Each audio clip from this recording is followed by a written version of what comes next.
तुम समझ नहीं रहे हो, यहाँ पे कितने सारे लोग हैं, इनके सामने।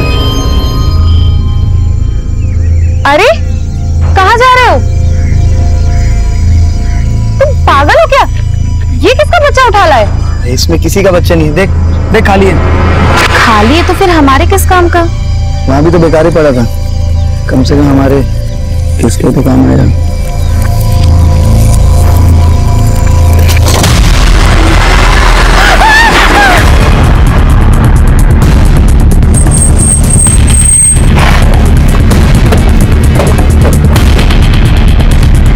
पीछे हटिए आप लोग, हटिए पीछे साइड। सर हम झूठ नहीं बोल रहे, ये प्रेम वहाँ लवारिस पड़ा हुआ था। सोने सर, दोनों का फोन नंबर और एड्रेस लो। सर लाश का सर गायब है और बॉडी को कई टुकड़ों में काटकर इन बच्चों के कपड़ों में भरा गया है और फ्रेम के निचले वाले हिस्से में डालकर बॉडी को यहाँ पे डंप किया गया। सर बॉडी को यहाँ गार्डन में लाकर डंप किया गया, तो किसी ने तो देखा होगा। सर गार्डन और गार्डन के आसपास कहीं कोई सीसीटीवी नहीं है, लेकिन लोगों से पूछताछ चल रही है, शायद किसी ने कुछ फिटनेस किया हो। बॉडी को पोस्टमार्टम के लिए भेजिए। हो गया। नमस्कार, आदाब। मैं inspector Adil Khan, crime petrol Dastak में आपका स्वागत करता हूं। मैंने अपने करियर में कई मर्डर केसेस सॉल्व किए, लेकिन यह केस काफी लिहाज से अलग था। लाश को ठिकाने लगाने के लिए कोई प्रेम का इस्तेमाल करे, ऐसा मैंने पहले कभी नहीं देखा था। और जो लाश हमें मिली थी वो मंजू शर्मा नाम की एक लड़की की थी। लाश को 22 टुकड़ों में काटा गया था और लाश का सर गायब था, लेकिन 3 महीने बाद भी हम उसकी पहचान पता नहीं कर पाए थे। अब ये केस बैकलॉग में चला गया, लेकिन 3 महीने बाद फिर से वही माहौल बना जिसने हम सबको हिला के रख दिया।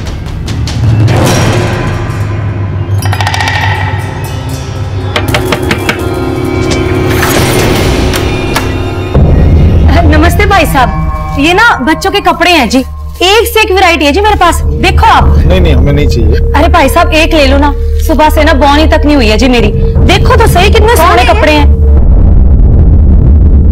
ये बच्चों के कपड़े बेच रहे, देखो कुछ चाहिए तो तुम्हें। ये ना मेरे पास बच्चों के कपड़े हैं जी, एक से एक वैरायटी है, देखो ये तो गुड़िया पे बहुत ही फबेगा जी, कितनी प्यारी बच्ची है। और प्राइस क्या है? अरे आप प्राइस की टेंशन ना लो जी, एक काम करो आस पड़ोस वालों को भी बुला लो, ज्यादा लोग लेंगे ना तो दाम कम कर देना है मैंने।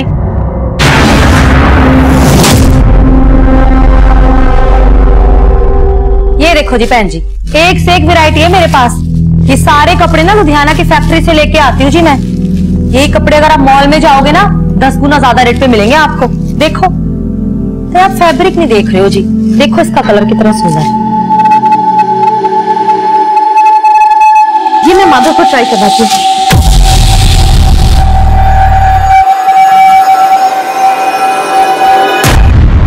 बेटा मैं रोटी और ला रहा हूँ। अरे परमीला भाभी, आपने तो पूरा मार्केट लगा दिया आज। अरे बहन जी तुसी भी देखो ना कितने सोने सोने पीस है, ये देखो।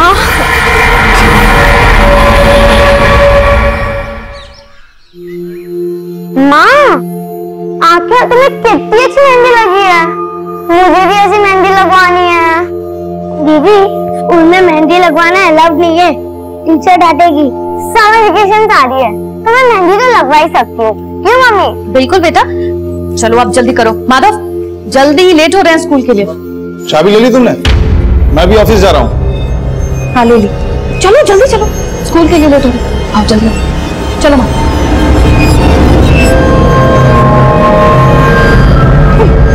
आराम से।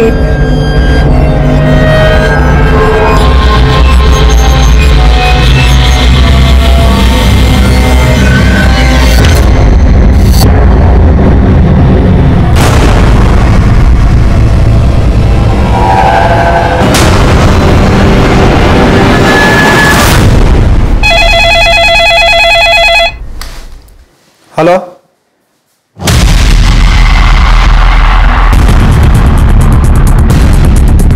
चेक करो।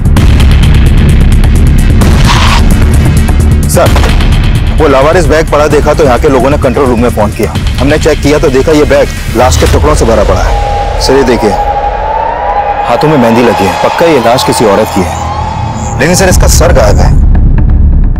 3 महीने पहले हमें प्राइम में जिस औरत की कटी हुई लाश मिली थी उसका भी सर गायब था। सर मॉडस ऑपरेंडी सेम है, लेकिन हम उस औरत की पहचान पता नहीं कर पाए थे, और यहाँ भी क्रिमिनल ने इस औरत की पहचान पता करने का कोई क्लू नहीं छोड़ा।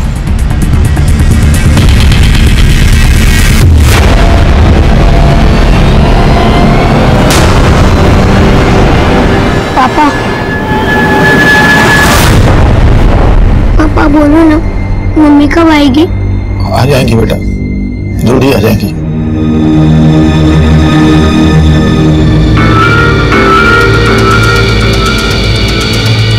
सर बॉडी को कई टुकड़ों में काटा गया है और सिर भी गायब है। सर 3 महीने पहले जो लाश हमें प्रेम में मिली थी उसको भी कई टुकड़ों में काटा गया था। उस बॉडी का और इस बॉडी का काटने का पैटर्न बिल्कुल सेम है। किसी छोटे हथियार से धीरे धीरे रेत कर काटा गया। यानी इस औरत का किलर और उस औरत का किलर एक ही हो सकता है जिसकी लाश हमें 3 महीने पहले मिली थी। एब्सोल्युटली। एक्सक्यूज मी, बोले यादव। सर साईनगर थाने में प्रमिला नाम की एक औरत की मिसिंग कंप्लेंट फाइल हुई थी। सर कंप्लेंट उसके पति गोविंद ने दर्ज करवाई थी। इस गोविंद को बॉडी की शिनाख्त के लिए बुलाओ। Okay sir.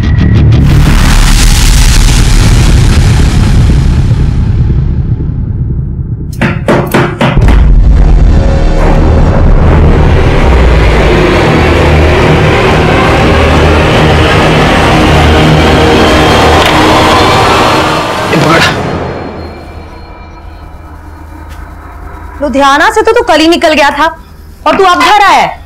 कहां पर था इतनी देर से? था कुछ काम। क्या काम था?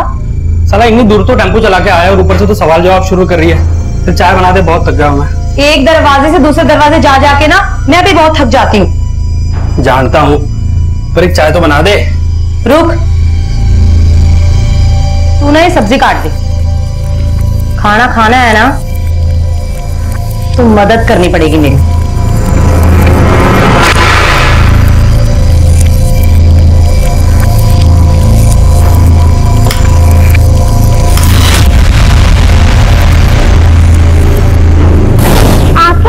कितनी अच्छी मेहंदी लगी है, मुझे भी ऐसी मेहंदी लगवानी है।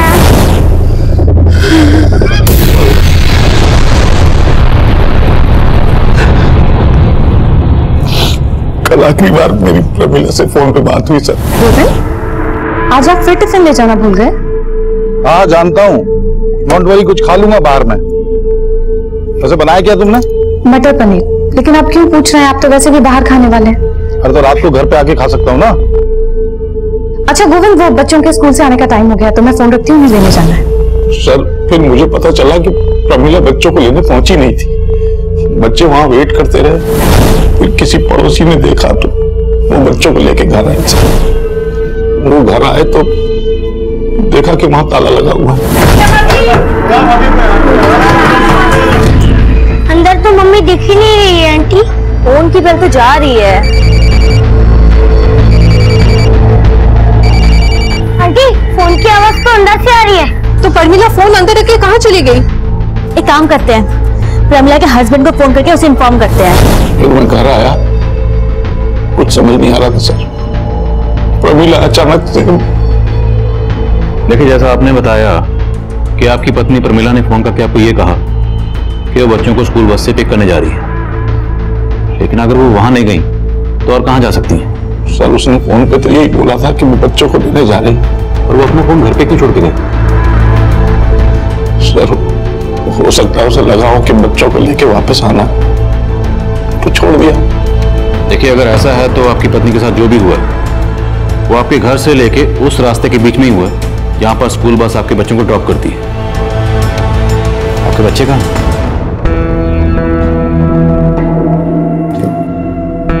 अरे आप लोग खाना क्यों नहीं खा रहे हो? देखो मम्मी आ जाएंगी। अगर यहाँ मन नहीं लगा तो हमारे घर चलो, बादल भी स्कूल से आ जाएगा, फिर खूब मस्ती करेंगे, खेलेंगे और खाना भी साथ में खाएंगे। चले? मुझे कुछ नहीं खाना आंटी। बेटा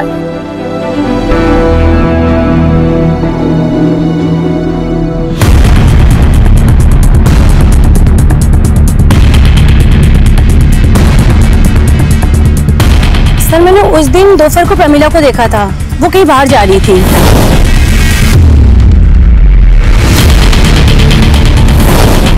तो उस दिन प्रमिला को देख के आपको लगा कि वो कुछ अपसेट है या आपको कुछ अजीब लगा? नहीं सर, ऐसा कुछ भी नहीं लगा, क्योंकि वो हर रोज बस स्टॉप जाती थी बच्चों को लेने।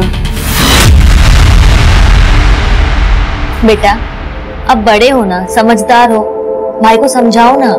मम्मी आ जाएगी जल्दी। पापा पापा मम्मी कहाँ है? मम्मी आएंगी बेटा, मम्मी आ जाएंगी।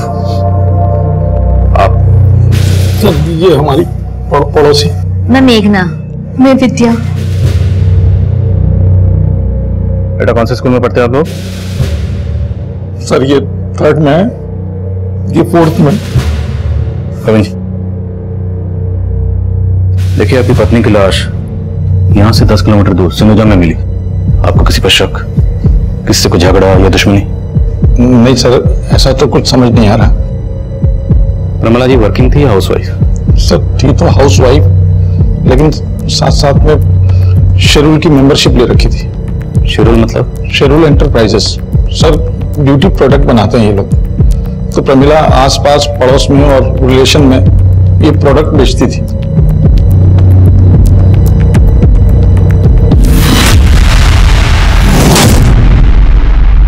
सर, हमने प्रमिला के आस पड़ोस में कई लोगों से बात की।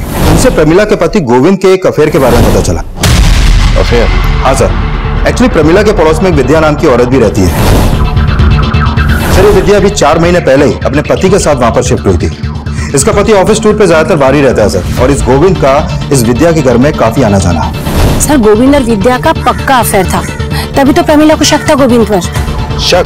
सिर्फ शक ही नहीं था सर, गोविंद और प्रमिला का तो आए दिन इसी बात पर झगड़ा होता रहता था। और सर प्रमिला के दोनों बच्चों को बस स्टैंड से विद्या ही घर लेकर आई। और विद्या का गोविंद से अफेयर है। तो गोविंद ने हमें यह बताया था कि प्रमिला ने उसे फोन पर यह कहा था कि वो बच्चों को स्कूल बस से लेने जा रही। लेकिन हो सकता है कि प्रमिला ने गोविंद को ऐसा कुछ कहा ही ना, बल्कि इस गोविंद ने खुद प्रमिला को कहीं बुलाया और उसका कत्ल कर दिया। बुलाओ इन दोनों। Okay sir.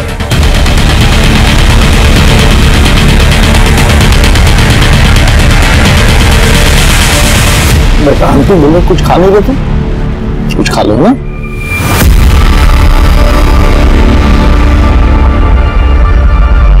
गोविंद जी आपको हमारे साथ थाने चलना होगा, और विजय जी आपको भी।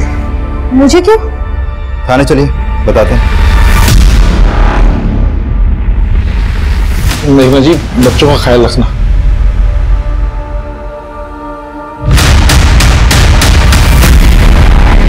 सर आप बेवजह हम पे शक कर रहे हैं सर।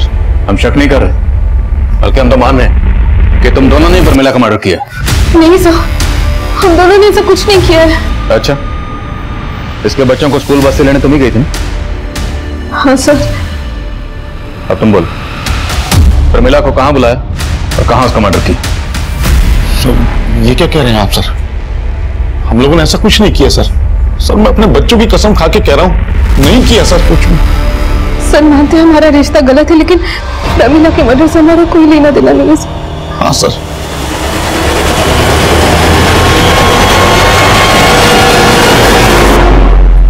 इस बार बिल्कुल रद्दी माल लेकर आया तो लुधियाना से, कोई माल खरीदने को तैयार नहीं हो रहा। ऐसा करेगा ना तो धंधा चौपट हो जाना है अपना। हाँ, घूर क्या रहा है? मारेगा मुझे? आराम से। आजकल ना बहुत गुस्सा आने लग गया तुझे। ठीक से रख सामान, काम में दिमाग लगता नहीं है तेरा बस।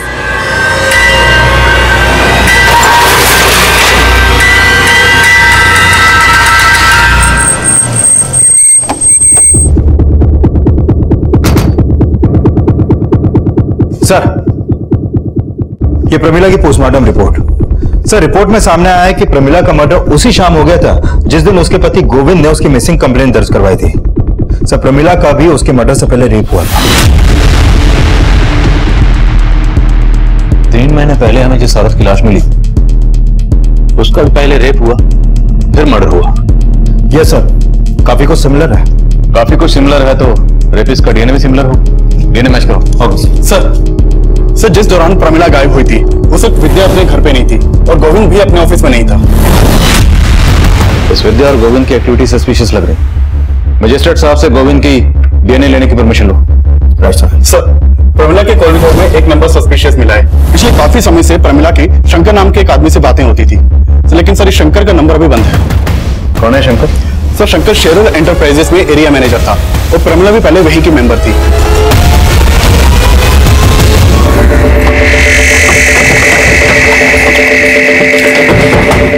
यस सर, शंकर पहले हमारी कंपनी में था, उसी ने प्रमिला को हमारी कंपनी में इंट्रोड्यूस किया था, पर सर बाद में प्रमिला ने उसकी कंप्लेंट की। सर कैसी कंप्लेंट? शेरुल एंटरप्राइजेस का जो प्रोडक्ट इस बार मेरे बनाए हुए मेंबर्स को अलॉट हुआ है वो नकली है। ये आपसे किसने कहा?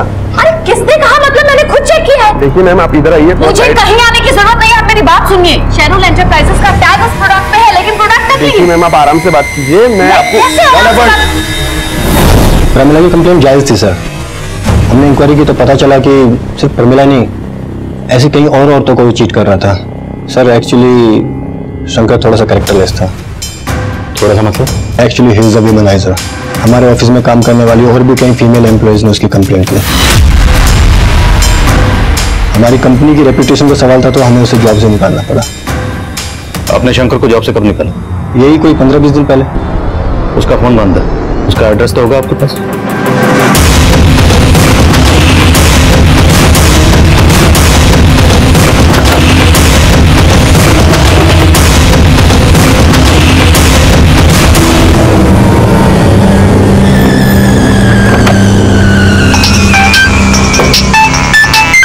विकास सर शंकर के घर में ताला लगा है। आसपास में पूछा लेकिन किसी को भी नहीं मालूम कि इस वक्त कहाँ है वो।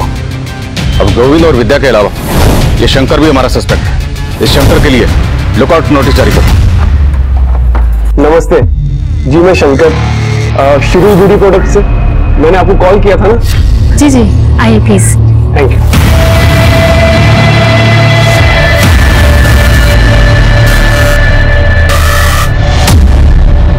चाय कॉफी कुछ? नहीं शुक्रिया, आप आइए ना, बैठिए। 2 मिनट में मैं आपको स्कीम समझा दूंगा। आइए, पहले ना आप मेरी स्कीम सुन लीजिए और बस थोड़ी सी इन्वेस्टमेंट है और आप घर बैठे बहुत पैसे कमा सकती है। पर कैसे? बहुत ही सिंपल है मैम। जैसे ही आप हमारी कंपनी की मेंबरशिप लेंगी तो आपको एक ऐसी प्रोडक्ट किट दी जाएगी और आप अपनी ही तरह बाकी लोगों को भी एक प्रोडक्ट बेच के अच्छे पैसे कमा सकोगी। और हाँ मैम, हमारे कंपनी से आपको अच्छे बेनिफिट्स भी मिलेंगे और अच्छी मार्जिन भी मिलेगी।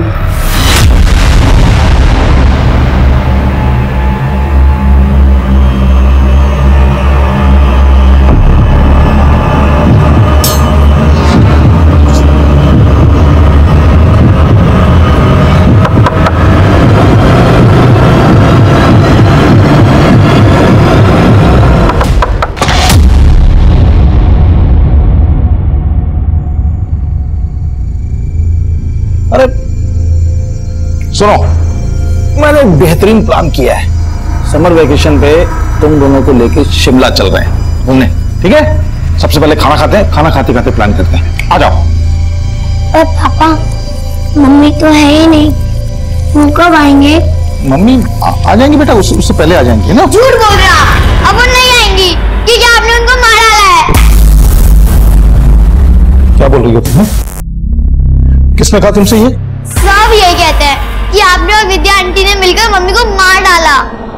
झूठ बोलते हैं सब बेटा, ऐसा कुछ नहीं किया। आप झूठ बोल रहे हो। अब आप हम दोनों को भी मार डालोगे ना? बेटा ऐसे मत बोलो। मुझे ऐसे बात नहीं करनी। चलो माधव। तृप्ति, माधव, बेटा तृप्ति, बेटा बेटा दरवाजा खोलो तृप्ति। माधव,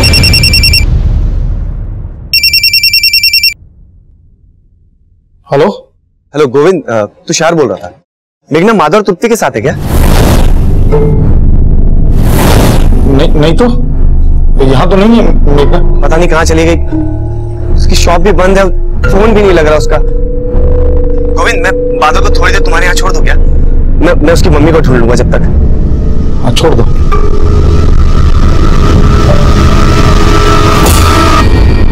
जी आप एक काम करो, बच्चा मुझे दे दो, आप ना आराम से देखिए।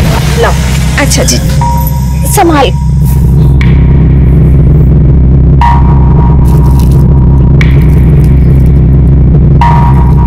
डिजाइन कुछ खास नहीं है, आपके पास कोई और कलेक्शन है? जी कलेक्शन तो बहुत है मेरे पास, लेकिन वो क्या है ना, जल्दबाजी में मैं लेके नहीं आ पाई। आप ना एक काम करो, आप ना मेरे गोदाम में आ जाओ, वहां ना आपको बहुत सारी वैरायटी देखने को मिलेगी जी। और बहन जी आपका गोडाउन कहाँ है? आप एक काम करो, पहले पेपर ले आओ, मैं गोडाउन का एड्रेस लिख के दे देती हूँ आपको। अभी राइट। हाँ।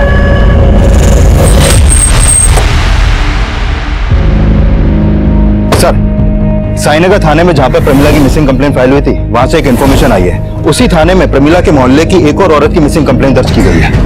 कौन औरत? सर, ये मेघना बेस्ट। सर, इस मेघना का प्रमिला के घर में काफी आना जाना था और ये कंप्लेंट मेघना के पति ने दर्ज करवाई है। सर, साईनगर पुलिस को मालूम था कि हम प्रमिला मर्डर केस में उसके पति गोविंद पर शक कर रहे हैं, इसलिए उन्होंने हमें अपडेट दिया। विकास, इस मेघना के पति से भी मिलते हैं, देखते हैं वो गोविंद के बारे में क्या कहता है।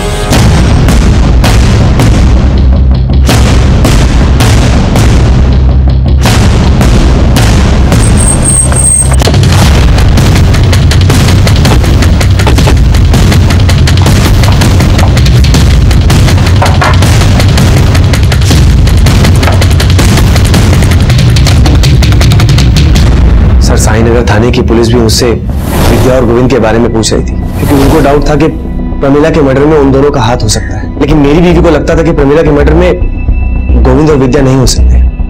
आपकी बीवी मेघना के गायब होने के पीछे किसका हाथ हो सकता है? सर, मुझे कुछ समझ में नहीं आ रहा। वो तो एक मामूली सी टेलरिंग शॉप चलाती थी, हमारी तो इतनी इनकम भी नहीं। ये शेरुल की ब्यूटी प्रोडक्ट्स आपके हैं? प्रमिला ने एक दिन अचानक मेघना को शेरुल ब्यूटी प्रोडक्ट की मेंबरशिप दिलवाई थी। मेघना मेंबर कब बनी? प्रमिला के मर्डर से कुछ दिन पहले ही प्रमिला ने उसे अपने बॉस से मिलवाया था। शंकर से?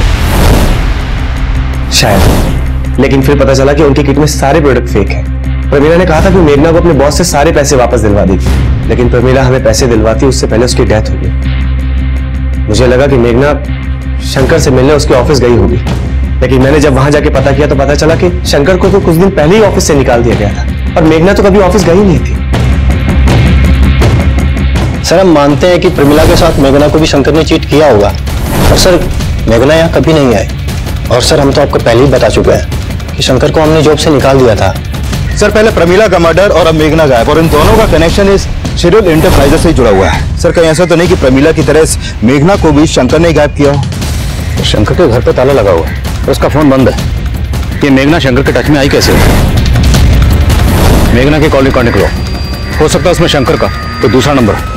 मंजू तब तक हमारे लिए एक अनजान लाश थी, और प्रमिला मर्डर केस का मंजू के केस से कोई ताल्लुक था या नहीं, ये तब हम श्योर नहीं थे। और प्रमिला मर्डर केस में हमें उसके हस्बैंड गोविंद का मोटिव नजर आ रहा था, और शंकर भी प्राइम सस्पेक्ट बन के सामने आया था। और अब मेघना मिसिंग केस भी मेघना मर्डर केस में तब्दील होने वाला था।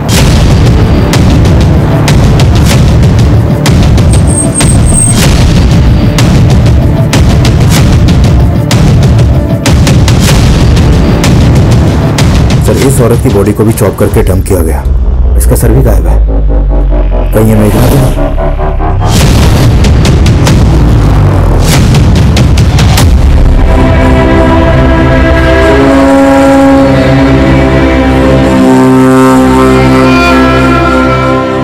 तीनों मर्डर्स में मॉडस ऑपरेंडी सेम है, तो कातिल भी सेम ही होगा।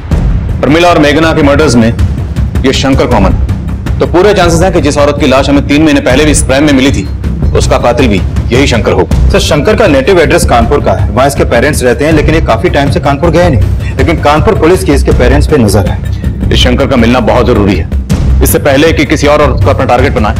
We have to catch him. Right sir. तुम बहुत मजाकिया हो। वैसे मुझे तुम्हारी स्कीम पसंद है। और मैं? क्या? अरे मजाक कर रहा था यार। वैसे अब तुम घर बैठे लाखों कमा सकती हो, क्योंकि अब तुम हमारी स्पेशल मेंबर भी बन गई हो, और स्पेशल मेंबर के लिए स्पेशल गिफ्ट। गिफ्ट? मेरे लिए?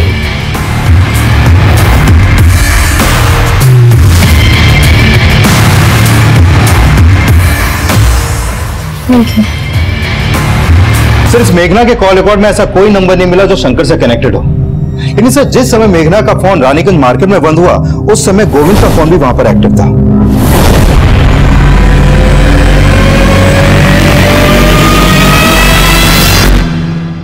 दीदी, पापा झूठ नहीं बोल रहे, वो उनसे बहुत प्यार करते हैं, और अब बिना वजह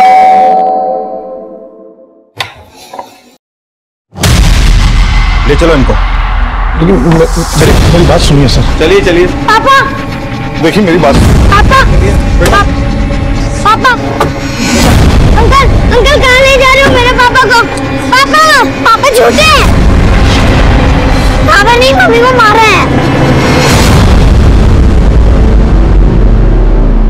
अरे मैं कुछ नहीं किया यार, आप लोग बार बार पकड़ लेते हो सर, समझते क्यों नहीं आप लोग? पहले तू हमें समझा।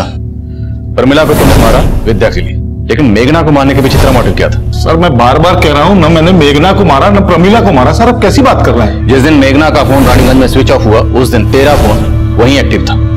अब ये महज इत्तेफाक तो नहीं हो सकता? सर मैं रानीगंज मार्केट गया था, लेकिन मैंने रानीगंज मार्केट क्यों गया था?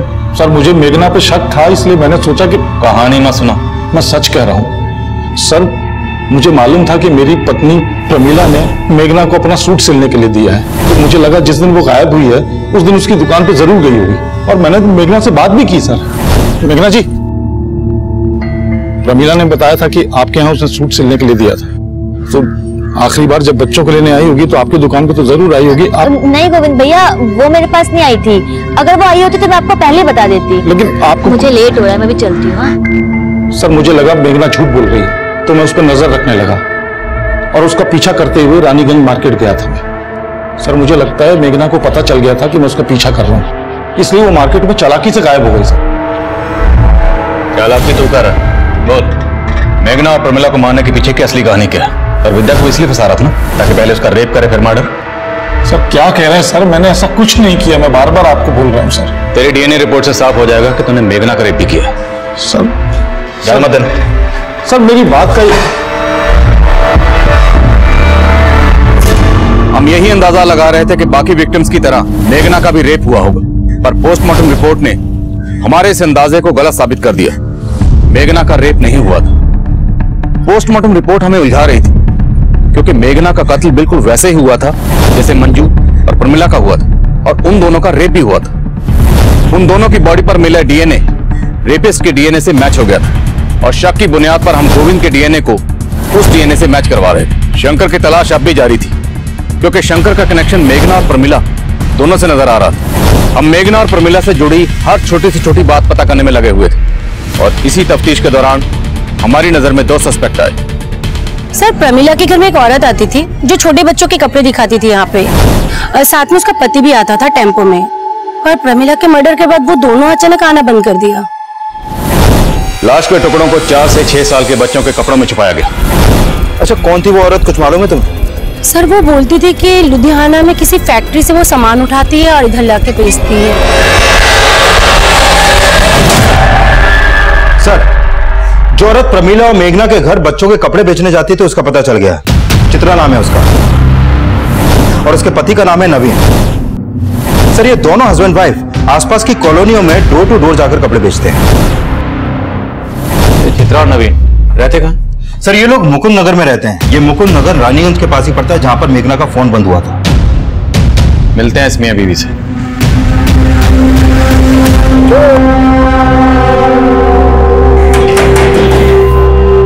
जी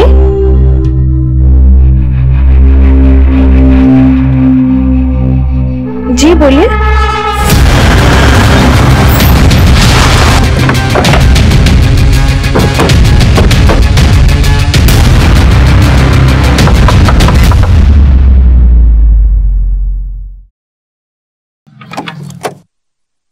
चित्रा जी चेक करो सब्जेक्ट। अरे सर ये सब आप क्या कर रहे हैं? मिलेगा चेक कर। अरे मेरे घर में इस तरीके से छानबीन क्यों कर रहे हैं सर? अभी पता चलेगा। सुना तो डोर टू डोर जाकर डिलीवरी नहीं करती, कस्टमर को अपने डोर तक भी बुलाती। कितनी औरतों को बुलाया अभी तक? सर ये आप क्या कह रहे हैं, मुझे कुछ समझ में नहीं आ रहा है। सब समझ में आ जाएगा। ये कपड़े तो नहीं बेचे हैं? नहीं सर ये कपड़े मैंने किसी को नहीं बेचे जी। अच्छा तब तो तू इस आदमी को भी नहीं जानती होगी। नहीं सर मैं इस आदमी को भी नहीं जानती। तेरा पति कहाँ है? जी वो तो लुधियाना गया हुआ है। झूठ बोलती है? मैडम जी मैं झूठ नहीं बोल रही हूँ, सच बोल रही हूँ। पति का फोन नंबर और टेम्पो का नंबर बोल। ठीक है सर जी। सर चित्रा के पति नवीन का नंबर अभी रानीगंज में एक्टिव है, और उसकी बीवी बोली थी वो लुधियाना गया। उसके फोन की एग्जैक्ट लोकेशन ट्रैक करने के लिए कहो, और बोलो तुरंत मेरे फोन पे भेजें। सर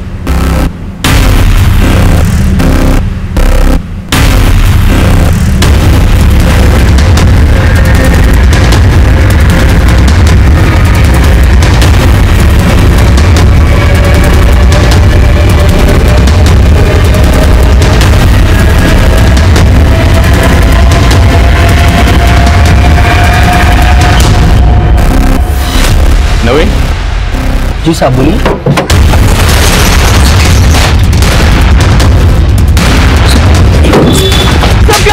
साहब बोलिए साहब देखिए, ये देखिए सर।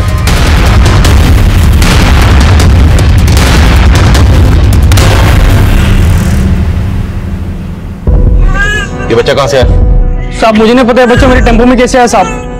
तो औरतों का रेप और कत्ल करने के साथ साथ बच्चे भी चुरा के बेचता है। साहब मैं सच बोलता हूँ, पता नहीं बच्चा कैसे आया टेम्पो में साहब। साहब यकीन मानिए मैंने कुछ नहीं किया साहब। तू जो करता तेरी बीवी भी जानती है ना। सीधा सीधा बोल वरना उधेड़ के रख देंगे। साहब मैं लुधियाना जा रहा था, वो रानीगंज मार्केट से गारमेंट वाले का पेमेंट उठाना था, इसलिए मैं वहां रुक गया। आप चाहे तो पता कर सकते हैं। ऐसे नहीं मानेगा, उधेड़ ऐसे बोल। साहब मैंने कुछ नहीं किया साहब। साहब मैंने कुछ नहीं किया। साहब मैंने कुछ नहीं किया। साहब सर, इस नवीन को बहुत तोड़ा लेकिन वो किसी भी मर्डर में अपना हाथ होने से इनकार कर रहा है और मैंने कंफर्म किया कि वो आज वाकई में रानीगंज के गारमेंट शॉप से अपना पेमेंट लेने गया था। मुझे सर नवीन की बीवी चित्रा ने उस बच्चे को आइडेंटिफाई किया है जो उनके टेम्पो में मिला था। उसने बताया कि वो बच्चा उसकी एक कस्टमर अनुषा का है। लेकिन सर चित्रा इस बात से खुद हैरान है कि बच्चा उसके पति नवीन के टेम्पो में कैसे पहुंचा।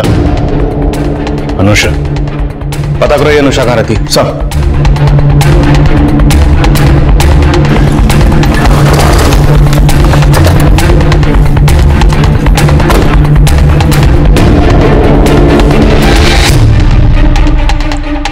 सर अनुषा विधवा है, यहाँ अपने बच्चे के साथ अकेली रहती है। अच्छा, कहाँ गई है ये अभी कुछ मालूम है तुम्हें? 3-4 घंटे पहले मैंने उसे किसी आदमी के साथ जाते देखा था। कौन था वो आदमी, जानती हो उसे? चेहरा तो याद नहीं, पर उसे देखकर लग नहीं रहा था कि उसे कोई जबरदस्ती ले जा रहा है। वो खुद उस आदमी के साथ गई थी। अच्छा, इस अनुषा का नंबर है तुम्हारे पास?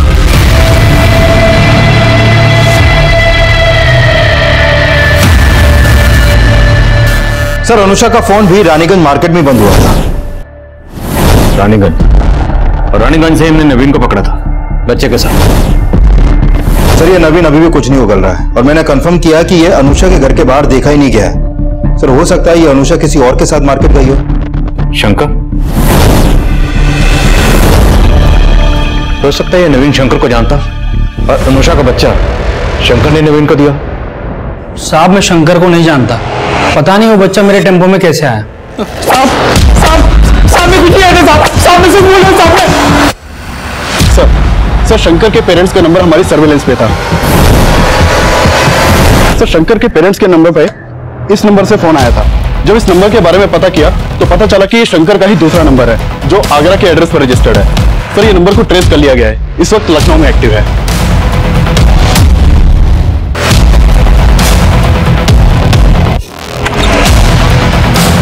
शंकर का क्या बात है सर? क्या करो? अरे बात क्या है? अंदर चेक करो, सब जगह चेक करो। क्या कर रहे हैं ये?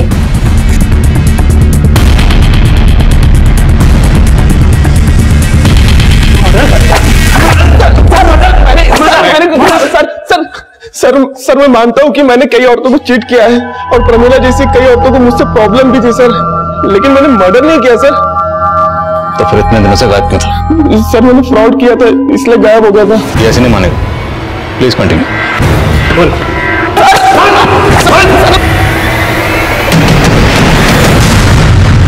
तृप्ति बेटा चुपचाप क्यों बैठी हो? पापा ने आज तुम्हारे लिए सरप्राइज प्लान किया है। तुम चाहती थी ना कि तुम भी मम्मी की तरह मेहंदी लगाओ। देखो क्या लाया हूं तुम्हारे लिए, ये देखो। और इतनी प्रैक्टिस की है तुम्हारे लिए कि अब तुम्हें भी मम्मी की तरह बिल्कुल राज। पापा दीदी आप पर ट्रस्ट नहीं करती, मैं करता हूँ ना। आप मुझे मेहंदी लगा दो, मेहंदी लगाने के बाद पापा मम्मी की तरह तेरी भी हाथ काट देंगे। तृप्ति दरवाजा खोलो। तृप्ति सर जिस दौरान अनुषा का फोन रानीगंज मार्केट में बंद हुआ उस समय शंकर रानीगंज में था ही नहीं और ये भी नवीन की तरह बार बार यही बोल रहा है कि इसका किसी भी मर्डर में हाथ नहीं है। और सर नवीन और चित्रा के घर में भी ऐसा कोई क्लू नहीं मिला है जिससे लगे कि वहां पर कोई मर्डर हुआ है। मेघना का फोन भी रानीगंज में बंद हुआ था और उसकी लाश मिली। अनुषा का फोन भी रानीगंज में बंद हुआ, अनुषा गायब होगी और इसका बच्चा हमें मिला रानीगंज में ही नवीन के टेम्पो में। और जिस पार्क में हमें औरत की कटी हुई लाश प्रेम में मिली थी वो पार्क भी रानीगंज में ही है। और प्रमीला जाने से पहले अपना फोन घर पर छोड़ के गई थी। तो हो सकता है शायद प्रमीला भी रानीगंज में कहीं गई हो। तो रानीगंज में ऐसा कोई ठिकाना है जहां पर्पसली इन औरतों को पहले बुलाया जाता है, फिर रेप किया जाता है, उसके बाद उनका मर्डर। पर सर रानीगंज काफी बड़ा एरिया है, वो कहां जाती थी ये पता करना आसान नहीं होगा। पर पता करना तो है ना। रानीगंज में जहां जहां सीसीटीवी है सब जगह की सीसीटीवी फुटेज निकालो, उसे खंगालो, खासकर उस वक्त की जब हमें इस औरत की कटी हुई लाश वहां मिली थी। हो सकता है इससे हमें इस औरत की पहचान मिले और हम कातिल तक पहुंच जाए। हम अब भी ऐसी कई कोशिशें कर रहे थे जिनको अंजाम तक पहुंचाना आसान नहीं था, लेकिन इन कोशिशों के कुछ नतीजे हमारी टीम का हौसला बढ़ा रहे थे। सर आपका अंदाजा बिल्कुल सही था। प्रमिला की हत्या वाले दिन वो रानीगंज मार्केट के एक सीसीटीवी में कैद कर हुई थी और मेघना उसी मार्केट के दूसरे सीसीटीवी में। ये देखिए लेकिन इसके बाद ये लोग कहां गए होंगे इसका पता नहीं चलता। रानीगंज में उस क्राइम सीन तक पहुंचने के लिए अभी हमें और हाथ पैर मारने थे, और जब हमने रानीगंज का 3 महीने पुराना डंप डाटा स्टडी किया तो हमें उस मंजू की पहचान भी मिल गई जिसका कत्ल 3 महीने पहले हुआ था। सर हमने रानीगंज मार्केट का 3 महीने पहले का डंप डेटा स्टडी किया, उसमें 5 नंबर ऐसे मिले जो अभी बंद है, जिसमें से 4 नंबर मेल के नाम पे रजिस्टर्ड है और 1 नंबर इस मंजू शर्मा के नाम पे रजिस्टर्ड है। सर इस मंजू की उम्र लगभग 26 साल की है और जिस औरत की लाश हमें 3 महीने पहले मिली थी उसकी उम्र भी 25 से 28 साल के बीच की थी। और ये नंबर तो मथुरा के एड्रेस पर रजिस्टर्ड है। राइट सर, लेकिन इस मंजू का लखनऊ में भी आना जाना था और सर मेघना के कॉल रिकॉर्ड में भी मंजू का नंबर मिला है। मेघना तुषार की बीवी? हाँ सर, और ये भी पता चला है कि तुषार ने एक गोडाउन रेंट पे ले रखा है जो रानीगंज में है। ये वहां का एड्रेस है सर।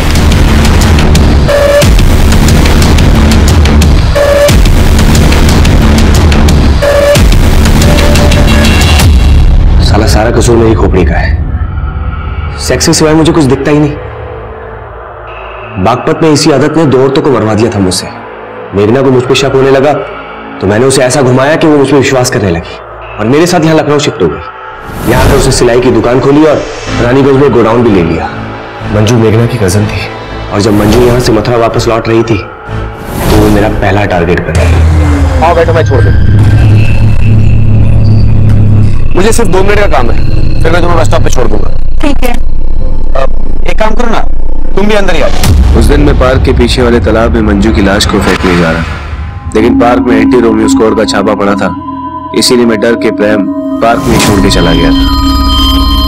और फिर मंजू के बाद प्रमिला? तुषार भैया मेघना? प्रमिला, मेघना तो रानीगंज गई है। रानीगंज? रानीगंज में हमारा एक गोडाउन है, तुम्हारा सूट भी शायद वहीं सिल के रखा हो। मैं आपको एड्रेस दे देता हूँ।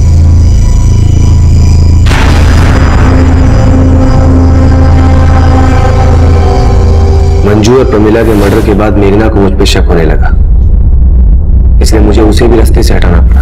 इसलिए बहाने से मैंने उसे गोडाउन पे बुलाया और फिर मेघना के मर्डर के बाद मैं डर गया था कि मैं फंस जाऊंगा, इसलिए खुद को बचाने के लिए मैंने एक तरफ शंकर का नाम लिया, दूसरी तरफ मैं नवीन और चित्रा के लिए गड्ढे खोद रहा था। पहले भी मैंने उन्हें रानीगंज में देखा था, उनका घर गोडाउन के बिल्कुल नजदीक था, और फिर एक दिन मैंने प्रमिला के घर उनको देखा। मैं अगला टारगेट अनुषा को बनाने वाला था और फिर उसके घर के बाहर भी नवीन और चित्रा को देखा। मैंने सोचा कि अगर मैं अनुषा के साथ कुछ भी करता हूं तो नवीन और चित्रा को फंसा के खुद को बचा सकता हूं, इसीलिए पूरी प्लानिंग के साथ मैं अनुषा के घर पहुंचा। जी बोलिए। आप चित्रा के गोडाउन में कपड़े देखने के लिए आने वाले थे ना? हाँ। लुधियाना से नया स्टॉक आ गया। मैं अनुषा को बहाने से गोडाउन में ले गया, पहले रेप किया और फिर मर्डर करके उसके शरीर के टुकड़ों को फ्रिज में रख दिया। मैं उसकी बॉडी को ठिकाने लगाता उससे पहले ही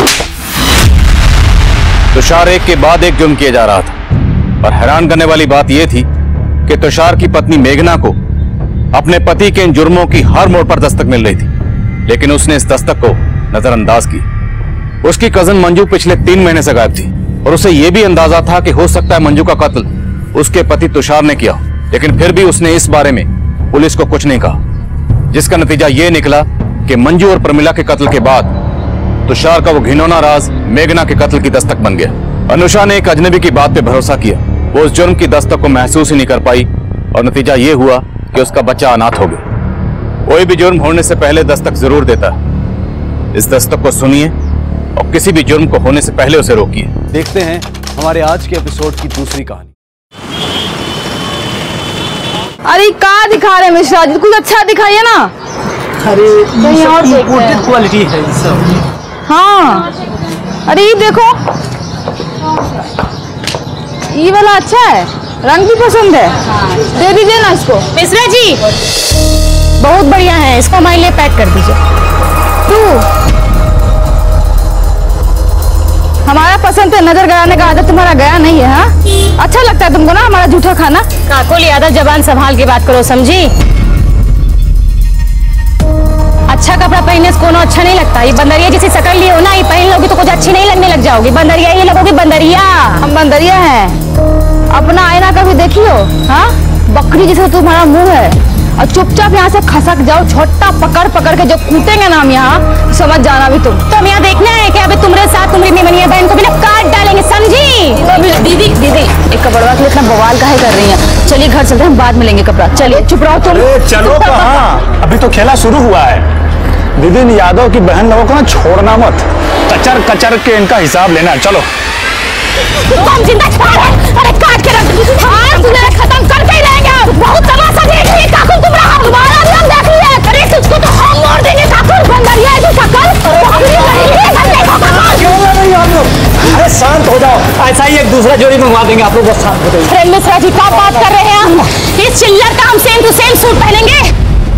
आज तो चंपा और काकुल बस इसे जिंदा रखे हुए हैं। दोनों ही दबंग और गुस्सैल थी, इसीलिए उनके झगड़े का कोई पहला किस्सा नहीं था।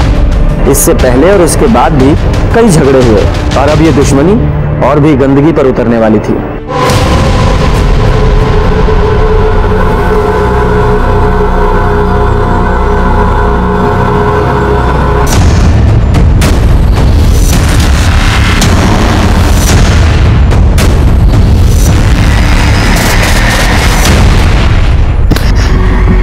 उस साली काकुल सरपंच के लिए फॉर्म भरी है।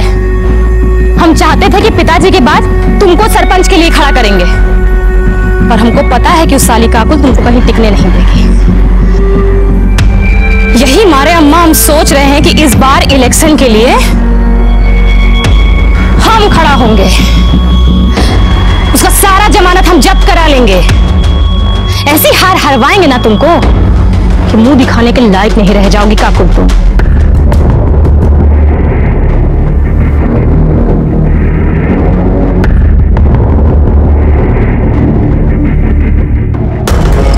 अबे ई क्या हुआ?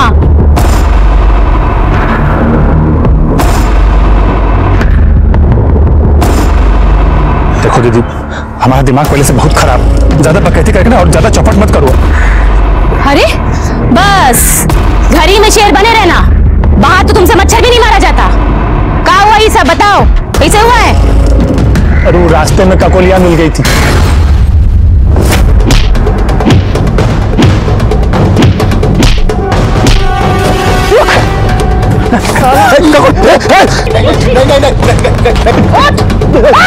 चल जाएगी। ये अगर खोपड़िया में उतार दे तुम्हारा। अरे रे रे रे रे रे रे रे रे, ये तो कांप रहा है। एक और मार इसको, हमारी तरफ से नामर्द कहीं का। तू काकुलिया तुमको डांटी और तुम पैजामा में मुंह दिए। अबे सिंह परिवार का मर्द हो। अरे हम क्या करने दीदी, उसके हाथ में तमंचा था। उसके हाथ में तमंचा था तो ये लो तमंचा, और जहां कहीं भी उनका कोलिया दिखे ना, कनपट्टी पे लगा देना गोली। बहुत सही किया बिटिया, बहुत सही किया। हमको लाज है तुम्हारी दबंगई पे। अरे बेटा नहीं हुआ तो क्या हुआ, हमेशा की तरह सरपंच का इलेक्शन यादव परिवार से ही जीतेगा। वो तुम होगी। अरे बाबूजी आपका आशीर्वाद रहा ना तो इस बार पक्का बनेंगे। हमारा आशीर्वाद तो हमेशा ही रहेगा, पर इलेक्शन में खड़ा होने के लिए कोई नॉमिनेशन फॉर्म भी तो भरना पड़ेगा ना। वही भर के तो वापस आ रहे थे कि देखिए रवि इसको छेड़ रहा है। देखिए ना पॉइंट में मुदवा दिए उसको, देखिए। दीदी हमको अभी भी लगता है कि आपको रवि को इतना बेइज्जत नहीं करना चाहिए था। अरे थोड़ा सा वार्निंग देके छोड़ देती, सब वहीं खत्म हो जाता। अब पता नहीं वो चंपा बदला लेने के लिए क्या क्या करेगी। तुम पगला गई हो का? वो चंपा कुछ करेगी और हम यहाँ घर में मुंह पे टेप साट के बैठे रहेंगे। दीदी हम ये नहीं तुम चुपचाप पढ़ो। अरे गीता, काहे डरती हो? हमने बहन को देख, इससे कुछ सीख। तेरा यही हाल रहा ना तो चंपा सिंह और उसके परिवार का सामना अकेली काकू को ही करना पड़ेगा। रवि, तमंचा चलाने के लिए ट्रेनिंग की नहीं, जिगर का जरूरत है। दुश्मन सामने हो ना, लगा दो कनपटी पे, बाकी जो होगा देखा जाएगा ना। और रही बात उस काकुल की, उसको तो हम नहीं छोड़ेंगे, जिंदा गाड़ के रख देंगे तुमको काकुलाम।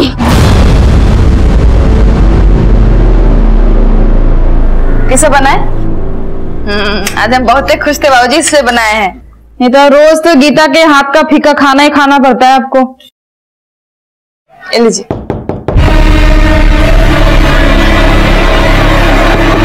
अब इतनी रात को कौन आ गया? ए डरपोक, दरवाजा इधर है, जाके खोल।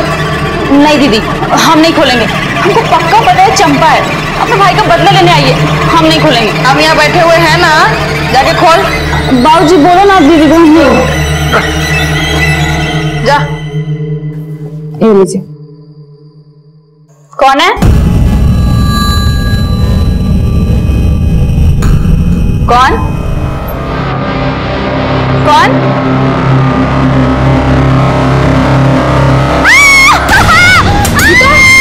गीता?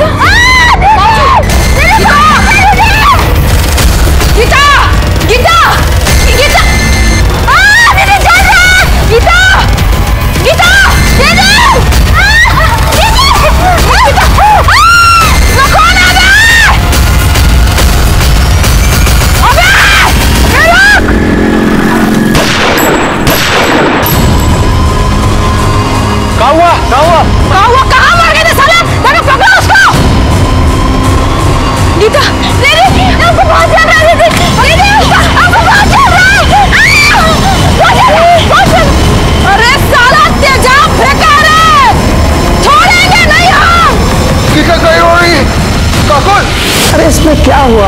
अगर तुमने 10 फॉर्म भरे और उनमें से किसी में कुछ नहीं हुआ है, ठीक है, टेंशन मत लो। गीता पढ़ा करो, उसमें साफ लिखा है कि कर्म करो, फल की चिंता बिल्कुल मत करो। हमारी बात सुनिए। आप अंदर ऐसे नहीं चल सकते हैं, हमारी बात नहीं करते हैं। शांत शांत। क्या हुआ?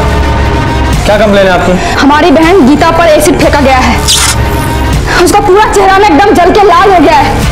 हमको पता है चंपा करवाई है, अगर आप कुछ करते हैं ना तो ठीक है, तो उसको तो हम जान से मार ही देंगे। देखिए देखिए, शांत रहिए और तमीज में भी, ये पुलिस स्टेशन है, तुम्हारा मोहल्ला नहीं है। आप ना हमको जानते नहीं है, इसलिए अपना जो ज्ञान दे रहे हैं ना, देना बंद कीजिए। अरे चुप रहिए विजय, आप शांत हो जाइए, बैठिए और पानी पीजिए। हमको कोई पानी वानी नहीं पीना है, लीजिए। हम बैठ गए, बोलिए। तो तुमने कहा है कि चंपा ने तुम्हारी बहन पर एसिड अटैक करवाया है, उसकी क्या दुश्मनी है तुम्हारी बहन से या तुमसे? साहब, ये यादव और सिंह परिवार की पीढ़ियों से चलती आ रही दुश्मनी है। शुरू से ही गांव के सरपंच या तो काकुआ के परिवार से बनते हैं और या फिर वो चंपा के परिवार से, बस इसी बात को लेकर झगड़ा रहता है।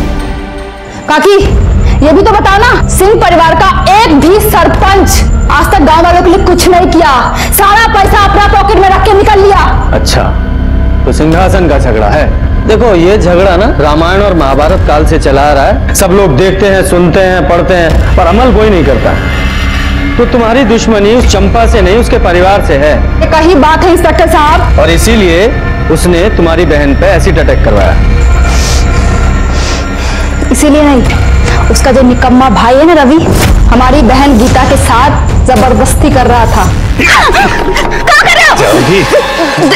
तुमको नहीं पता क्या कर रहा? हम चिल्लाएंगे, सबको बुला लेंगे। छोड़ो हमको। चिल्लाओ ना, चिल्लाओ, हमको तो और मजा आएगा। रुक साला, साला, हमारी बहन पे हाथ डालेगा तू? मजाक नहीं दिखाएगा? रुक तू, रुक रुक। हम धर लिए, खूब सबक सिखाए सबके सामने। ये जो खड़े हैं ना, इनको सहेट के 2 चटा मारो और जितना चाटा मारोगे ना उतना पैसा देंगे। चलो। अरे रे रे रे खट्टा मारते से सहेट के मारो ना एकदम। चलो। तो तुम्हारा झगड़ा चंपा से नहीं उसके भाई से हुआ? झगड़ा पूरा सिंह परिवार से है और आज से नहीं है, कब से है। और चंपा से ना हमारा झगड़ा एक बार नहीं हुआ है, 1000 बार हुआ है। और पहली बार उससे हमारा झगड़ा 6 महीना पहले हुआ था, जब हम बाबूजी से मिलने जेल गए थे। वो भी वहां आई थी किसी से मिलने के लिए। एक्सक्यूज मी, पीछे हटो, यहाँ टप्पा लगाओ। ये लो। बाबूजी का ब्याह हुआ है का? हाँ, पीछे जाने तक दो कंटाप के पीछे खींच के। अबे तुम तो खालती बोलती रहती हो, हम तुमको देंगे। उस दिन जो लड़ाई शुरू हुआ ना, आज तक खत्म नहीं हुआ है वो। और कितनी बार तो जबरदस्ती झूठ मूठ कर लड़ी हो हमसे। हम कोई कम थोड़ी है, ईंट का जवाब ना पत्थर से दिया उसको। जो कुछ भी किया ना आज तक एकदम सीना ठोक के सामने से किए। उसी तरह नहीं रात के अंधेरे में ऐसी भगवाई। गीता कहाँ है? बेटा बहुत बुरा हुआ तुम्हारे साथ। अच्छा एक बात बताओ, जिसने तुम पर एसिड फेंका तुमने देखा था उसे?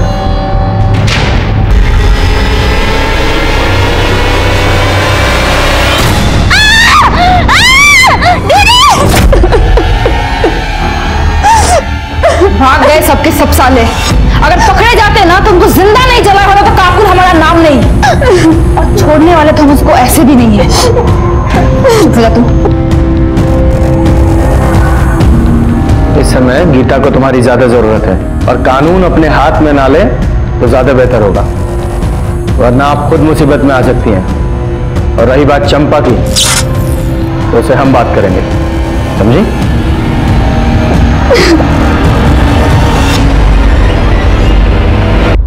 सर अभी चंपा के घर चलना है क्या? विजय अभी तो लेट हो गया है।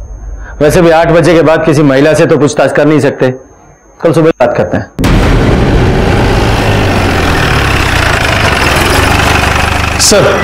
सर गीता की फॉरेंसिक रिपोर्ट। सर रिपोर्ट के मुताबिक गीता पर एसिड फेंका गया था। एसिड कहां से आया था और किसने फेंका था यह अभी तक पता नहीं चल पाया है। और सर काकुल के पड़ोसियों का कहना है कि उन्होंने एक आदमी को भागते हुए देखा था, लेकिन उसका चेहरा नहीं देख पाए थे क्योंकि उसने अपने चेहरे पर गमछा बांधा हुआ था। कोई क्लू ही नहीं मिल रहा है। और ये चंपा और काकुल एक दूसरे से इतनी नफरत करती हैं, ऐसा लगता है कि पूरे गांव को जलाकर राख कर देंगे।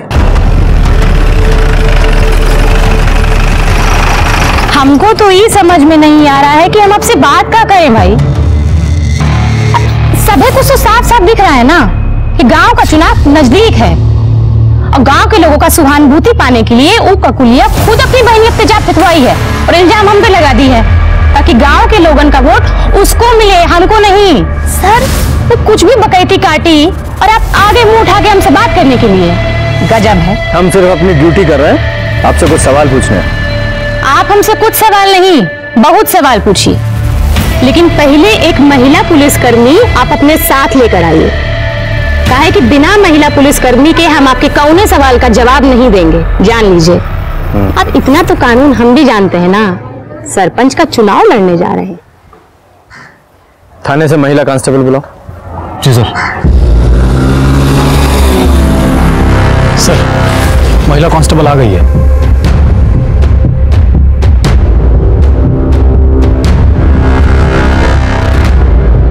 हाँ तो चंपा जी।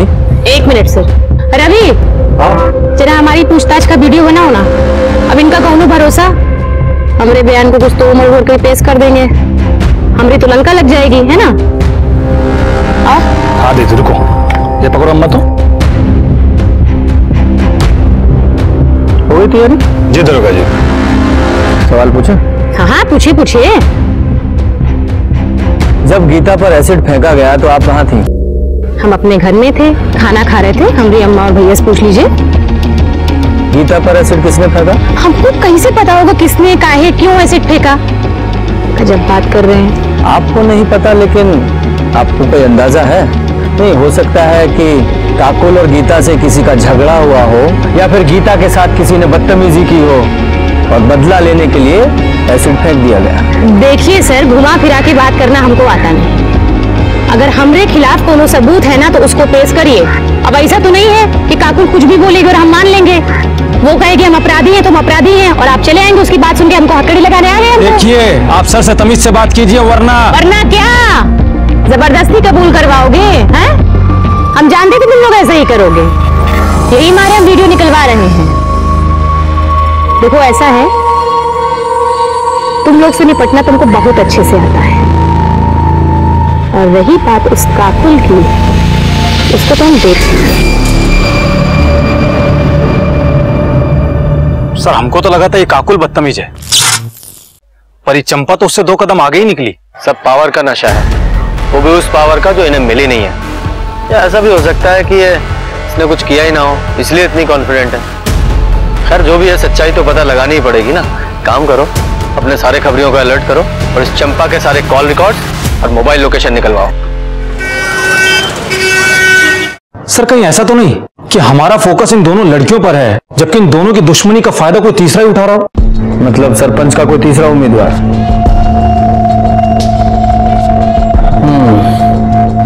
पॉसिबल तो है।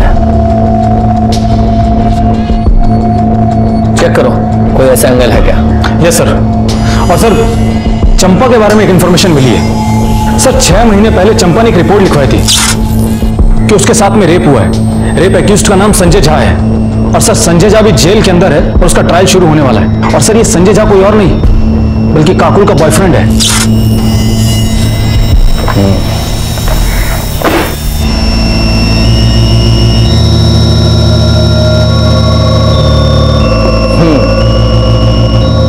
हर बार आपको वीडियो बनाना पड़ता है ना, तो इस बार हम वीडियो बनाएंगे, ठीक है सर? आप लोग वहां क्यों खड़े हैं? आइए बैठिए। 2 गवाह भी चाहिए ना, इसलिए।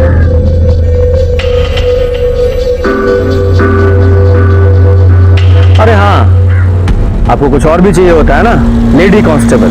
मैडम आप भी आइए फ्रेम में। विजय सब है ना फ्रेम में? हाँ सर, सबके सब फ्रेम में है। सब ठीक है?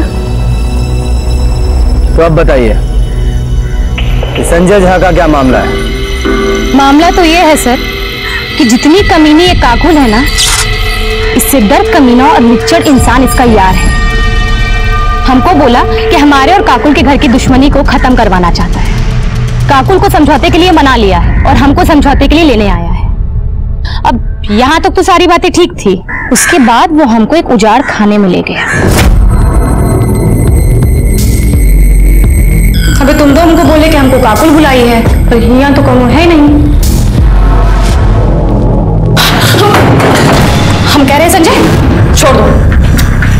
हटो, हम कह रहे हैं हमारे साथ तो समझौता कर लो, मैं देंगे ना तुमसे बाद में। तुम जानते ही तुम्हें सब क्या हो सकता है। हम कह रहे हैं हमको छोड़ दो संजय।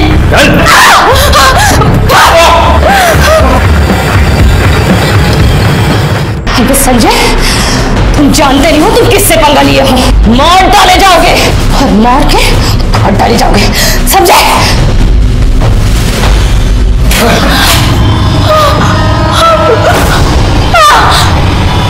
वहां ले जाकर उसने हमारे संग जोर जबरदस्ती की और हमको छोड़कर भाग गया।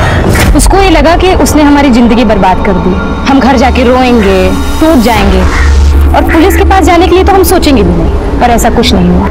हमने पुलिस के पास जाने का तय किया, और आपको मालूम है जिस दिन हम रिपोर्ट लिखवाने जा रहे थे ना, उस दिन हमको धमकी भी आई थी, पर हम डरे वरे नहीं, सीधा वो अंदर। दोषी साबित हुआ है वो, अगले महीने उसकी पेशी। ये संजय कौन सी जेल में? पटना। जी। अरे साहब आप जानते नहीं हो चंपा को, बहुत ही घात चीज है वो। झूठा आरोप लगा के हमको अंदर करवाई है साहब। मतलब तुम वहां चंपा को काकुल से मिलाने नहीं लेके गए थे? वहां क्या साहब, हम उसको कभी कहीं नहीं लेके गए। उस घर में भी उसी ने हमको बुलाया था कि वो काकुल के साथ समझौता करना चाहती है, पर उसकी एक शर्त थी। वो शर्त बताने के लिए हमको वहां बुलाई थी साहब, कि हम काकुल को मना सके। लेकिन साहब जब हम वहां पहुंचे तो हमने देखा चंपा।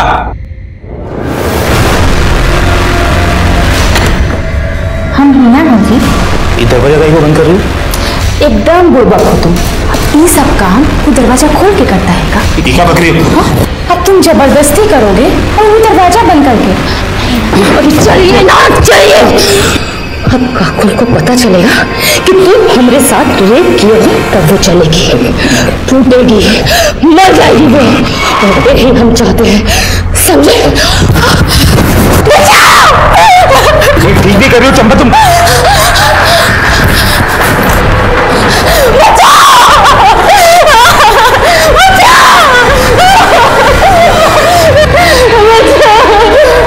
क्या हुआ? ये शैतान हमरे संग जोर जबरदस्ती किया है, हमको कहीं का मुंह दिखाने लायक नहीं छोड़ा।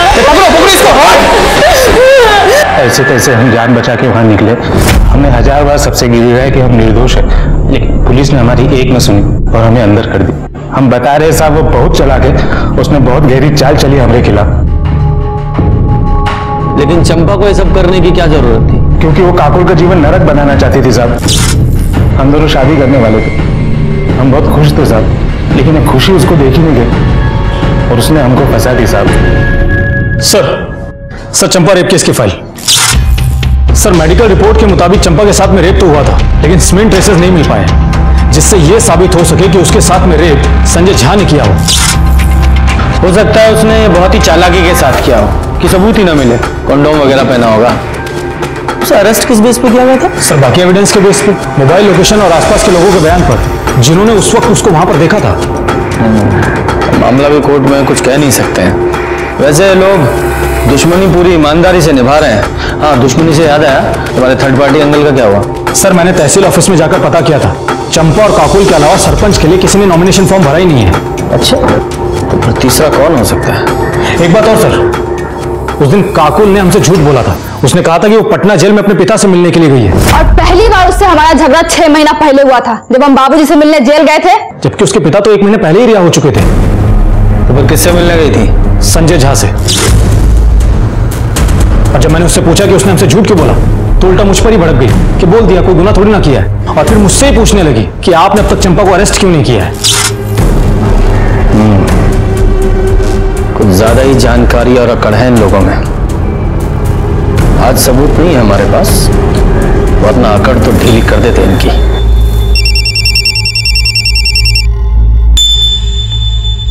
हेलो, बहुत बढ़िया, लेकर आओ उसको।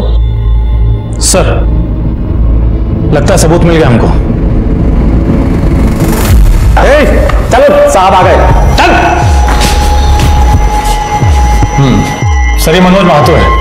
हमारे खबरी ने इसको शराब के ठेके में बोलते हुए सुना था कि एसिड अटैक से बदला लेना बहुत आसान होता है, जिंदगी भर तक याद रखता है। हमारे खबरी ने हमको इन्फॉर्म किया और हमारी टीम इसको वहां से उठाकर ले आई। किससे बदला लेना था? साहब हमने किसी से बदला नहीं लिया और न ही हमको लेना है। तो फिर वो ठेके पर वो एसिड अटैक का क्या राग अलाप रहा था तू? साहब वो तो ऐसे ही 3-4 लोग बैठे थे, तो उनके बीच में कॉलर टाइट करने के लिए सब बोल दिए साहब, ऐसे में कुछ किया नहीं है। गीता पे एसिड अटैक क्यों किया था? कौन गीता साहब? इसका नशा ऐसे नहीं उतरेगा, अपने तरीके से को बुलवाओ। सब याद आ गया साहब, साहब याद आ गया साहब। 10,000 रुपया मिला था हमको। ऑफर किसने दिया था? चंपा सिंह ने साहब। तो ये चंपा ने गीता पे अटैक क्यों करवाया? वो साहब हमको नहीं मालूम है, हम तो सिर्फ पैसा के लिए काम किए हैं। हम तो काकुल पे एसिड फेंकने गए थे, लेकिन गीता बाहर आ गई और रात के अंधेरे में समझ में नहीं आया, तो उसी में फेंक के भाग गए। 7 बजे गए थे ना? नहीं सर, 9 बजे। तेरे साथ और कौन था? कोई नहीं था साहब, हम अकेले थे। और एसिड किसने दिया था? चंपा ने? नहीं साहब, हम खुद जुगाड़ किए थे। कैसे? साहब हम बिलालपुर के हैं ना, वहीं एक केमिकल फैक्ट्री में काम करते हैं, तो वहीं से थोड़ा सा चुरा लिए थे। अच्छा। कमला, तुम घर का काम संभालो, हम पुलिस स्टेशन होकर आते हैं। अरे रवि बेटा जल्दी आओ, गाड़ी निकालो। हाँ माँ, बस गाड़ी बांध रहे हैं, चलो।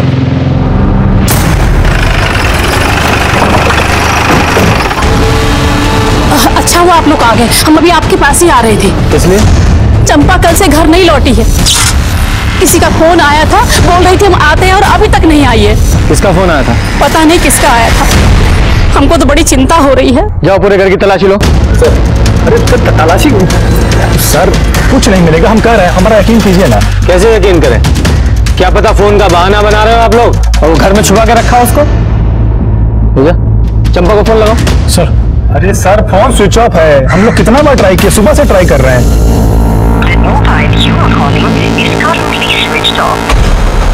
सर फोन तो स्विच ऑफ आ रहा है। हम बोले थे ना सर आपको। सर पूरा घर ढूंढ लिया पर चंपा कहीं नहीं मिली। सर कहा था ना आपसे हमने।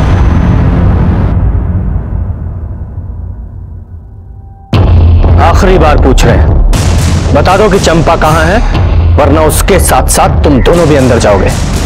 सर हम तो तब बता पाएंगे ना जब हमको खुद पता होगा। साहब हम सच कह रहे हैं, चंपा घर पर नहीं है, वो कल से घर लौटी ही नहीं है। हमें लग रहा था कि चंपा को किसी तरह से पता चल गया है कि उसने जिसे एसिड अटैक की सुपारी दी है वो हमारी गिरफ्त में है और उसके खिलाफ हमारे पास सबूत है, इसलिए वो फरार हो गई। उसे पकड़ने के लिए हमने पूरे स्टेट में उसके फोटो सर्कुलेट करवाए, अर्जेंट बेसिस पे उसकी सीडीआर रिपोर्ट निकलवाई, हर वो काम किया जिससे जल्द से जल्द हम उस तक पहुंच सके। हम उस तक पहुंचे भी, लेकिन उस तरह नहीं जैसी कि हम कोशिश कर रहे थे।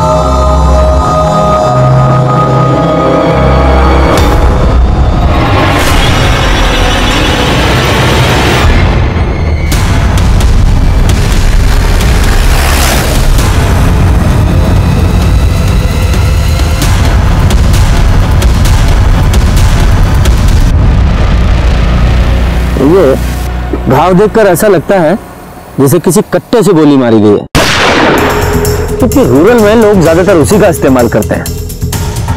विजय, बॉडी को पोस्टमार्टम के लिए भेजो और आसपास के लोगों से पता करो कि किसी ने कुछ देखा है क्या। और हाँ, वो जो कट्टा सप्लायर है उसका भी पता करो कि उसने कट्टा किसको बेचा था। सर। दो परिवारों के बीच की लड़ाई एसिड अटैक से शुरू होकर अब मर्डर तक पहुंच गई थी। चंपा के सीने में गोली मारी गई थी, लेकिन उसकी मौत दम घुटने की वजह से हुई थी। इसका मतलब उसे जिंदा दफनाया गया था। चंपा का मोबाइल और उसका रिवॉल्वर दोनों ही हमें नहीं मिले। सर चंपा के call records. Sir call records के मुताबिक चंपा का फोन शाम को 7 बजे स्विच ऑफ हो गया था। सर स्विच ऑफ होने के आधे घंटे पहले चंपा को एक नंबर से फोन आया था, जिसके बारे में जमुना हमको बता रही थी। किसी का फोन आया था, बोल रही थी हम आते हैं और अभी तक नहीं आई है। और सर वो नंबर किसी और का नहीं बल्कि काकुल का है। सर चंपा को आखिरी बार फोन काकुल के फोन से आया था। लेकिन ये काकुल चंपा को फोन क्यों करेगी? कहीं ऐसा तो नहीं इस काकुल का ही चंपा के मर्डर में कोई हाथ हो? उसने अपनी सबसे बड़ी दुश्मन को फोन किया, वो भी उसके मर्डर से आधे घंटे पहले। अरे काहे टेस्ट में बाहर रही हो? हम नहीं मारे उसको। अपनी बहन पे भरोसा नहीं तुमको? देखिए पगला गई, एकदम पगला। इसको लगता है कि चंपा को हम मारे हैं। सिर्फ ऐसा ही नहीं, हमें भी ऐसा ही लगता है। चलो थाने में चलकर विस्तार से बात करते हैं।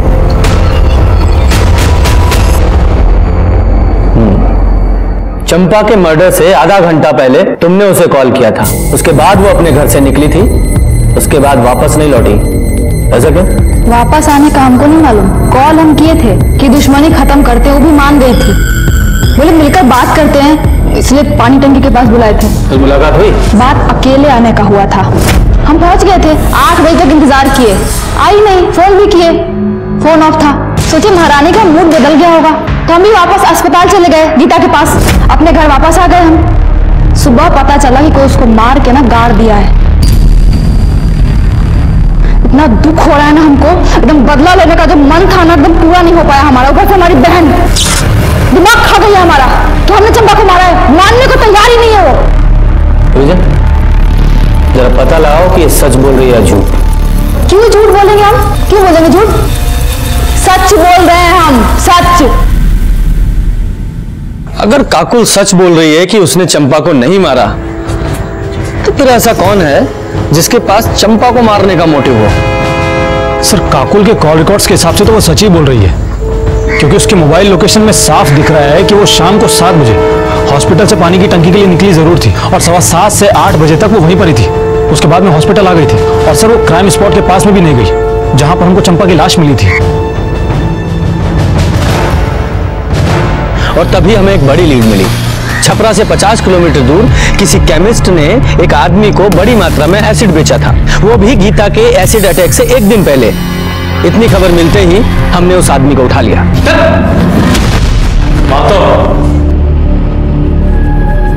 यही है ना वो जिसे तुमने एसिड बेचा था?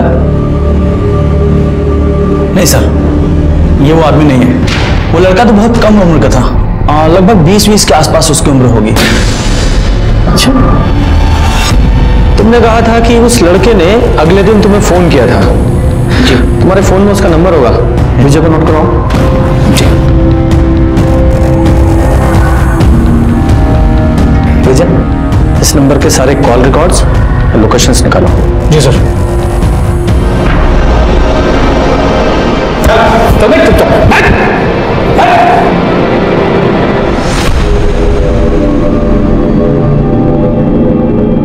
सर, केमिस्ट ने एसिड खरीदने वाले जिस लड़के का नंबर दिया था उसका फोन तो स्विच ऑफ आ रहा है।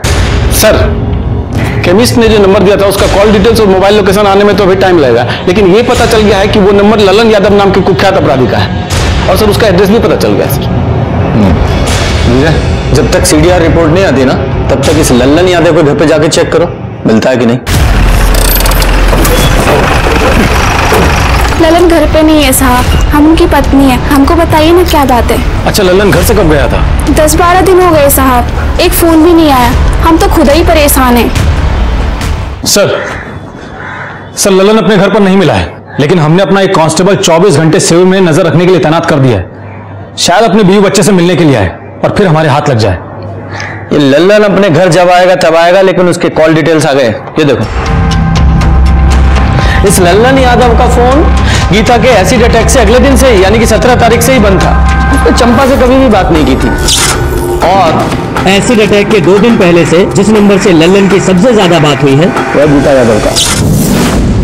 क्या सर, गीता अपने ऊपर एसिड अटैक क्यों करवाएगी?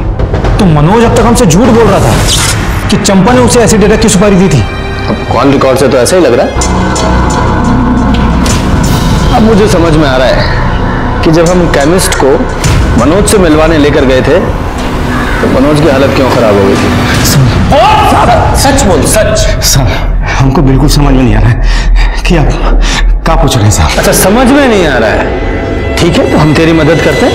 दोबारा पूछते हैं, गीता पर एसिड अटैक तूने किया था? हाँ सर। कितने बजे? 9:15 बजे। नहीं, 9 बजे या 9:15 बजे? 9:15 बजे सर। सर, ये झूठ बोल रहा है। इसने अपनी स्टेटमेंट में 9 बजे का टाइम लिखा है। ठीक है, ठीक है, इतना चला लेते हैं, 15 मिनट चलता है ना? तो वो एसिड तू कहां से लेकर आया था? बताया तो था आपको कि जिस कंपनी में काम करता था वहीं से लेकर आया था साहब। फैक्ट्री का नाम बोल। प्रीमियर केमिकल साहब। प्रीमियर केमिकल राजीव पासवान की फैक्ट्री है ना वो? मेरे को कैसे मालूम साहब? मजदूर आदमी हूँ साहब, मालिक हम लोगों से मिलता थोड़ी है साहब। फैक्ट्री मालिक से मैंने बात की और उसने हमसे कहा है कि उसकी फैक्ट्री में एसिड का कोई काम नहीं है। रख, अब सच बोल वरना।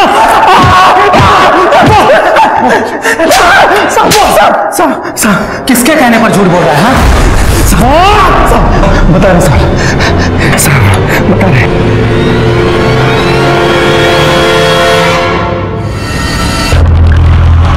अब कैसी तबीयत है बेटा? पहले से ठीक है, अब दर्द भी कम है।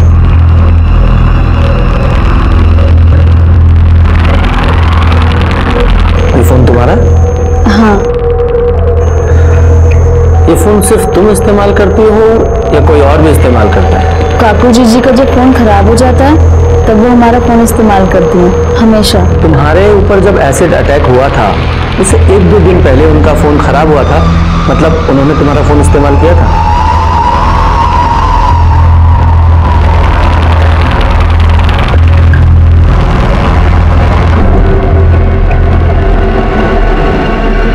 सुनो,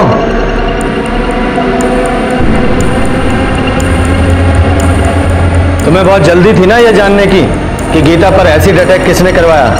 पूछोगी नहीं कौन था वो? किसने करा उन पर हमला? चंपा ने ना? नहीं, चंपा ने नहीं, तुम्हारी सगी बहन काकुल ने। उसने तुम पर एसिड अटैक करवाया, मनोज महतो नाम के आदमी को सुपारी देकर। हम ही जानबूझकर पकड़वाए थे मनोज को। फंसाना चाहते थे चंपा को हम।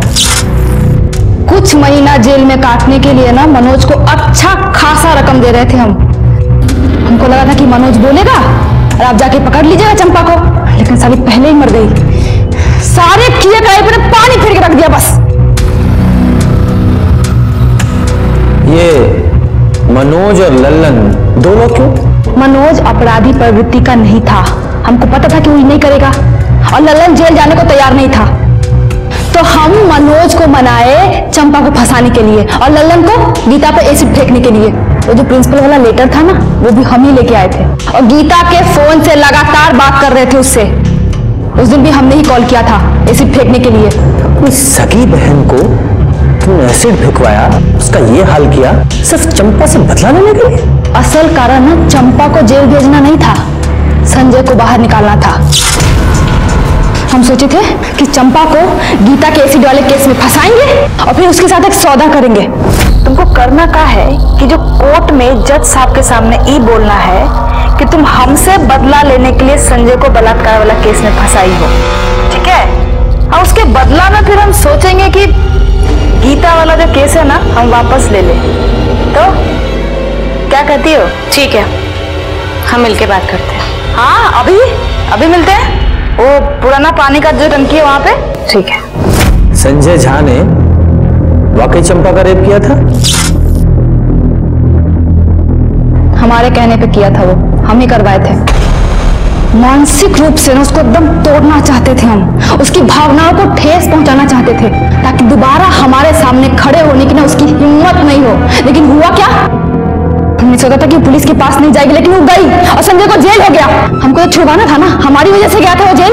उसको तो बाहर निकाल नहीं पाई, अब खुद अंदर जा रही है। संजय और अपनी सगी बहन की जिंदगी बर्बाद करके अब जेल में बैठ के लड़ना चुनाव। लेके जाओ उसे। एक मिनट सर। हेलो, ठीक है सर, लल्लन को अरेस्ट कर लिया है और उसने इस बात को कबूल कर लिया है कि काकुल ने ही गीता पर एसिड अटैक की सुपारी दी थी। Very good. एसिड अटैक का केस तो सॉल्व हो गया, लेकिन मर्डर केस सॉल्व होना भी बाकी था। तभी हमें एक बड़ी लीड मिली। जिस कट्टे से चंपा को गोली मारी गई थी उसके सप्लायर को हमने ढूंढ लिया था, जिसने हिस्ट्री शीटर भोला पांडे का नाम हमें बताया था।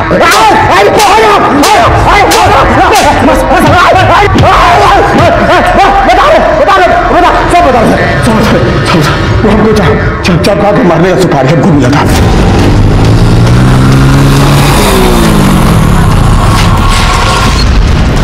क्या कर रहे हैं बे?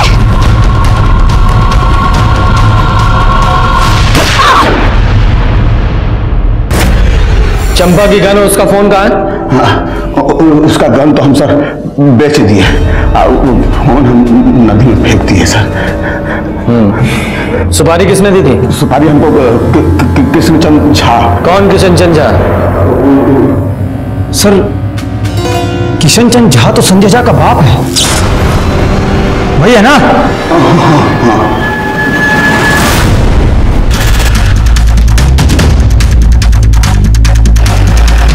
रुक। सर, बैग वैग लेके कहाँ जा रहे हो? साहब बस लिफ्ट चाहिए। अरे तो पूछना क्या है, बैठिए हम छोड़ देते हैं। सर साहब, चंपा ना झूठ बोल के हमारे बेटे को फंसाई थी। ये शैतान हमरे संग जोर जबरदस्ती किया है। हम बहुत कोशिश किए, बहुत विनती की उससे, मगर केस वापस नहीं ली वो। 2 दिन बाद कोर्ट में पेशी होने वाली थी। साहब बताओ हम क्या करते? हम सोचे कि केस को जड़ से ही समाप्त कर देते हैं। ना चंपा रहेगी तो मुकदमा कैसे होगा, और कोर्ट को मजबूरी में हमारे बेटे को छोड़ना पड़ेगा। बस उसी दिन हम भोला को सुपारी दे दिए। साहब वो हमेशा अपने लोगों से घिरी रहती थी, तो मारने का मौका ही नहीं मिल रहा था। तो वो 21 तारीख को अकेले पानी की टंकी के पास जा रही थी, तो हम नहीं, तुम्हें कैसे पता चला कि वो पानी की टंकी के पास अकेली जा रही है? काकुल बोली थी साहब। साहब, काकुल और संजय का ब्याह जरूर ना हुआ हो, लेकिन हम उसको पतोहू मानते थे और वो लोग अक्सर फोन करके आपस में मिला जुला करते थे। वही बोली थी कि चंपा से सुलह करने जा रही, काकुल ने उसे अकेले बुलाया। हम समझ गए साहब कि इससे अच्छा मौका नहीं मिलेगा। हम भी खूब उकसाए उसको, बोले कि सुलह कर लेनी चाहिए। तो भोला को बोले तो भोला गया और अकेले में उसको घर पहुंचा मार दिया। इस केस में ही शुरू से ही विक्टिम दिखाई देने वाली काकुल अपराधी निकली और अपराधी दिखाई देने वाली चंपा वो बुरी तरह जुर्म का शिकार हुई। इस केस में चंपा और गीता दोनों को ही जुर्म की दस्तक मिली थी, लेकिन चंपा ने इसे अनदेखा किया या फिर कम करके आंका और गीता वो देखकर भी बच नहीं पाई। जैसे कि महाभारत में देखने को मिलता है कि दुर्योधन की एक नाजायज जिद इतने बड़े युद्ध का कारण बनी कि मानो पूरा युग समाप्त हो गया। इसी तरह से इन दोनों परिवारों की झूठी खानदानी परंपरा की वजह से काकुल, चंपा, गीता, संजय झा और उसके पिता का जीवन बर्बाद हो गया। जब भी खुद पर अहंकार और दूसरों को नीचा दिखाई देने की होड़ हावी होती दिखाई दे, संभल जाएं।